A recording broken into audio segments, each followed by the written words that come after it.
le chien de chasse du clan Baskerville, Vikir van Baskerville. L'exécution du membre le plus loyal envers sa famille et son père fut basée sur de fausses accusations. Celle de conspirer avec les démons. Il fut tué à la guillotine. À cou tendu face à la lame, il se jura à lui-même que si la vie lui accordait une nouvelle chance, il ne mènera pas la vie d'un chien dont on se débarrasse une fois la chasse terminée. Le temps s'est soudainement inversé et à l'intérieur d'une chambre se trouvent des nouveau-nés. Le bébé qui se trouve au milieu se demande où peut-il bien être. Son corps est lourd et c'est si bruyant autour de lui. Alors, Est, ça l'enfer, dans le grand manoir du clan Baskerville, les nouveau-nés pleurent tandis qu'un homme pense que ces créatures sont pitoyables. Cet homme est le chef du clan Baskerville, son nom est Hugo le Baskerville. En les inspectant, il remarque qu'aucun d'entre eux n'a l'air spécial. On dirait bien qu'il n'y a qu'un ramassis de merde cette fois-ci. Un détail attire son attention, il observe un instant et pense qu'au moins l'un d'entre eux sait la fermer. Il demande à ses subordonnés d'amener les bébés au berceau des épées. Ils acquiescèrent aussitôt.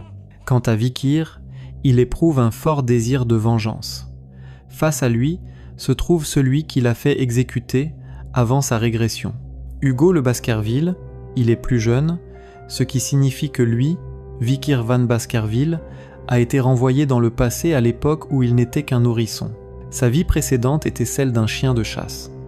En tant qu'enfant illégitime du clan, il a été entraîné dans un environnement impitoyable. Un chien se doit d'être loyal et dédié à sa mission. Assassinat, espionnage, embuscade, chantage. Il s'est chargé de tout ce genre de choses.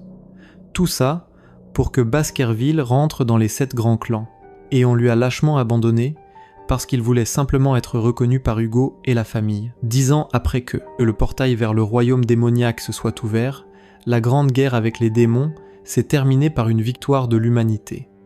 Et pour sa récompense, le chien de chasse tant dévoué à son maître s'est fait tuer. Ils ont ordonné de tuer le chien une fois la chasse terminée. La raison donnée pour sa mort serait que le chien aurait trop appris. Ce n'est pas comme s'il allait vivre une vie aussi merdique une nouvelle fois. Le garçon veut sa vengeance dès maintenant, mais il ne peut rien faire avec ce corps. Au sein de l'esprit du garçon, il pense que le berceau des épées est l'opportunité parfaite pour prouver sa force.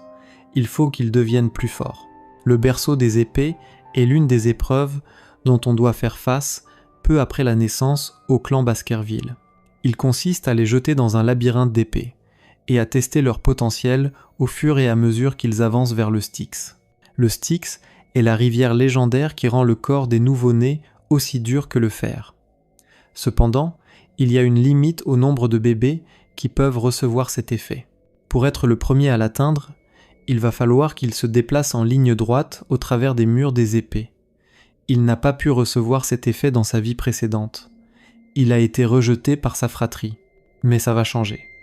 Il va monopoliser la bénédiction du Styx aussi longtemps qu'il le peut. Tout le monde est surpris, tandis que le garçon s'éclaircit les idées par la douceur du Styx. L'eau glisse entre ses blessures et altère même son squelette. De là à croire qu'un bon départ ferait une telle différence, il faut qu'il tienne autant qu'il le peut. Le garçon utilise sa main pour bloquer la pénétration de l'eau dans sa bouche ainsi que son nez. Le garçon pense qu'il doit endurer peu importe à quel point c'est douloureux. Une personne interpelle le jeune maître. Il lui demande de sortir. Il va mourir s'il reste trop longtemps. Une autre personne lui demande de vite sortir de là. Face à ça, Hugo ne fait que sourire. Il interpelle Barrymore, combien de temps s'est-il écoulé depuis qu'il y est entré. Le majordome en chef du clan Baskerville, John Barrymore, lui répond qu'environ 7 minutes. Hugo est impressionné. À ce rythme, il risque d'y passer. Il demande à son fils de remonter. Le garçon pense que cette voix est celle d'Hugo. Ce n'est pas comme s'il allait l'écouter aussi facilement. Il doit en absorber autant que possible. Par manque de résistance, son corps a fini par le lâcher, tandis qu'il commence à boire de l'eau petit à petit. Au sein de son esprit, il pense qu'il doit l'endurer, mais son corps faible a malheureusement atteint ses limites. Une main l'attrape par le pied. Il a non seulement plongé dans le Styx sans hésiter, mais il l'a en plus bu. Il en a même fait pousser ses dents. Il demande à son majordome le nom de l'enfant. Il s'agit du jeune maître Vikir van Baskerville. Vikir, On dirait bien qu'un fils cupide a vu le jour. Au sein de l'esprit du garçon, il pense qu'Hugo peut sourire tant qu'il le peut encore. Maintenant, il va silencieusement aiguiser ses crocs. Et quand le jour viendra, où il pourra prendre la tête du maître en une bouchée, il s'assurera lui-même de faire de Baskerville un enfer de l'histoire ancienne. Le fils illégitime d'Hugo le Baskerville, Vikir van Baskerville, a 8 ans. Il était assez talentueux pour être considéré comme un génie, mais pour son clan, ce n'était qu'une banalité. À 20 ans, la plupart des missions qu'il recevait consistaient à assassiner, rassembler des connaissances et subjuguer. À 29 ans, quand il était question de talent, il vivait dans l'ombre de la maison principale, et le ressentit par la limite de son escrime. Quand il eut 30 ans, le portail reliant au monde des démons s'ouvrit, et l'invasion démon commença. À 35 ans, il survit à l'ère de la ruine et tua les plus démoniaques des démons. À 39 ans, après la Grande Guerre, la victoire revint à l'humanité, et, à 40 ans, il fut enfin digne d'être récompensé pour sa loyauté en tant que chien de chasse. Ces récompenses étaient des accusations, des falsifications et la lame de la guillotine. Le garçon regarde quelque chose. Il remarque la crèche et pense que ça signifie qu'il a réussi à absorber le Styx. Tout en se roulant constamment, il pense que cela lui permettra d'avoir une meilleure base de départ qu'auparavant. Une servante s'approche avec une boîte et pense que la madame en fait trop. Pourquoi lui a-t-elle demandé de poser ça dans le berceau du jeune maître Vikir ?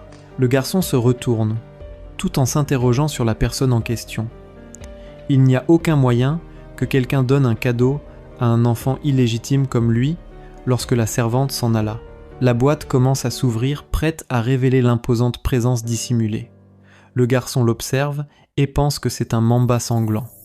De là à utiliser de rares et venimeux serpents juste pour le tuer. Il n'y a pas beaucoup de personnes qui se font appeler Madame à Baskerville. Elle doit essayer de réduire la compétition pour son enfant. Les autres enfants de la crèche pourraient tout aussi bien se faire massacrer. Le garçon les attrape tandis que ses yeux expriment son envie meurtrière. C'est comme attendu de Baskerville, il va s'occuper d'eux à main nue. Vikir les a tués tandis que le sang y est visible dans son berceau.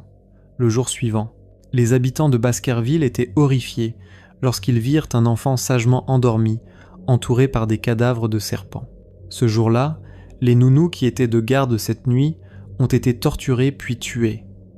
Ils ne surent jamais d'où venaient ces cadavres de serpents. Seul un chien de chasse connaissait la vérité, 8 ans plus tard.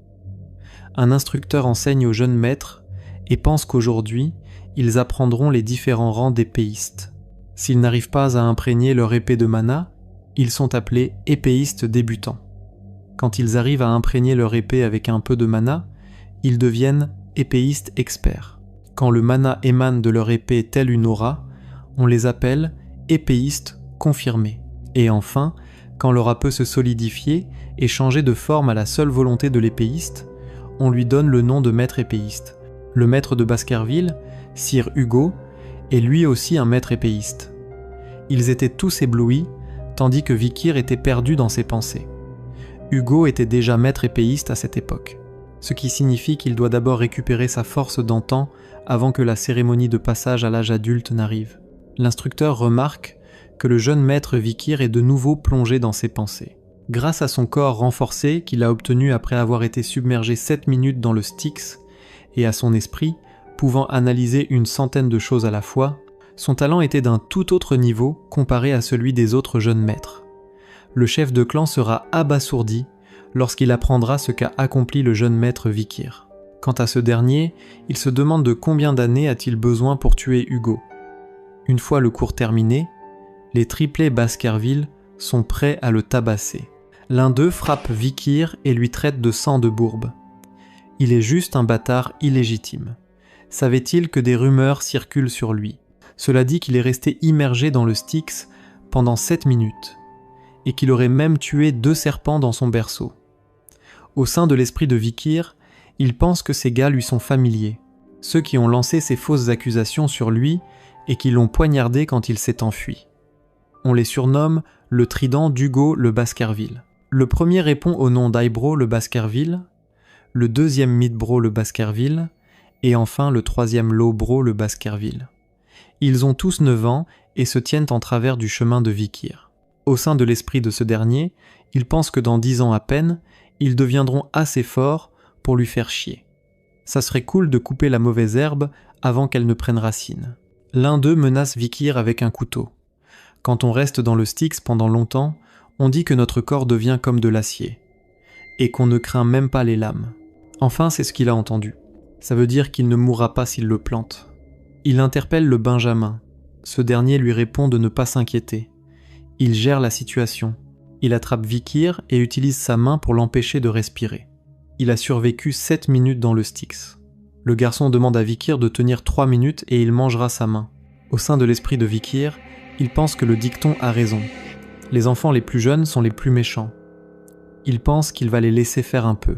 Après 1 minute, les deux pensent que ce n'est pas possible qu'une telle légende soit vraie. Après 3 minutes, ils pensent qu'ils s'accrochent fort. Après 10 longues minutes, ils pensent que c'était vrai. L'un d'eux pense que c'est plus marrant maintenant.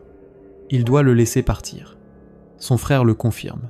Alors qu'il enlève sa main, ce dernier remarque du sang et commence à crier aussitôt.